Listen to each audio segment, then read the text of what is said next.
Meghan Markle's decided to ditch her plans for a rendezvous in the UK next month and instead opt for a thrilling escapade to Nigeria with her dear husband, Prince Harry. Because, what's a visit to London compared to a spontaneous trip to discover her roots in Nigeria? According to the grapevine, the Sussexes are all set to grace Nigeria with their presence, where they'll supposedly engage in some riveting discussions about the Invictus Games. And fear not, cultural enthusiasts for Harry and Meghan are apparently planning to immerse themselves in some truly authentic cultural activities during their African sojourn. Because nothing screams cultural immersion like a whirlwind trip planned between London and the US, right? Ah yes, let's not forget Meghan's sudden revelation about her Nigerian ancestry. In a riveting episode of a podcast, Archetypes, she regaled listeners with the shocking news that she's a whopping 43% Nigerian. What a revelation! Because nothing says discovering your roots like finding out your ancestry from a genealogy test a couple of years ago, right before jetting off to Nigeria for a cultural awakening. Truly groundbreaking stuff, Meghan. Truly groundbreaking. However, not everyone believes Meghan Markle's story about being 43% Nigerian. You can easily obtain DNA tests and their results from family tree, genealogy, and family history records, which provide insights into your heritage and family origins.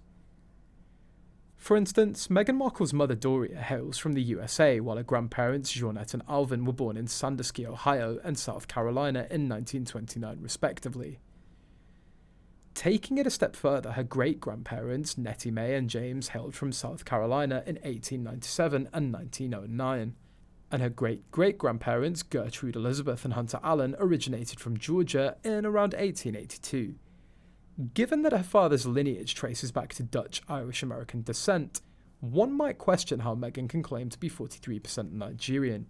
These percentages merely pinpoint where her family roots lie, not necessarily defining her identity. It's curious how Meghan, whose family has been American for over 200 years, suddenly lays claim to such a substantial Nigerian heritage, especially considering her previous reluctance to identify as biracial and her privileged upbringing in a predominantly white environment. Meghan's 43% Nigerian claim has more plot holes than a soap opera. First up, the maths. Nigerian identity isn't like picking a flavour at the ice cream parlour, it's a bit more complicated. With over 200 tribes in Nigeria, it's like a genetic buffet, but these DNA tests. And wait, there's more. Meghan's American roots make her Nigerian connection about as believable as a royal wedding in Las Vegas. Sure, her family tree has more branches than Buckingham Palace, but 43% Nigerian. That's like claiming Elvis is your long-lost cousin twice removed. And let's not forget the cultural cringe factor. Meghan's genetic gymnastics make Americans look like they got lost in the DNA aisle at the supermarket. We're talking cultural appropriation on a royal scale here, folks. It's like showing up to a sushi bar and claiming you're part Japanese because your great-great-grandmother once tried sushi. There's also the autobiography by Georgina Lawton, a British Nigerian who conducted her own genealogy, revealing she's 43% Nigerian. Markle appears to copy Lawton's narrative. Lawton's book titled Raceless and a wiki page outlined the story. So whether Meghan's 43% Nigerian or just 0.43%, one thing's for sure, her credibility is about as solid as a sandcastle in a hurricane.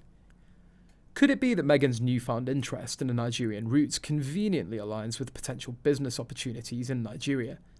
After all, Nigeria is notorious for its murky dealings and high crime rates, much like the controversies surrounding the African parks in the Congo.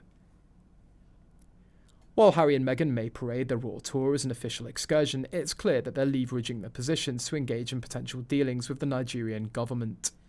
And lo and behold, the Nigerian government seems rather pleased with their visit, conveniently timed under the guise of Invictus Games participation. Quite the royal charade indeed.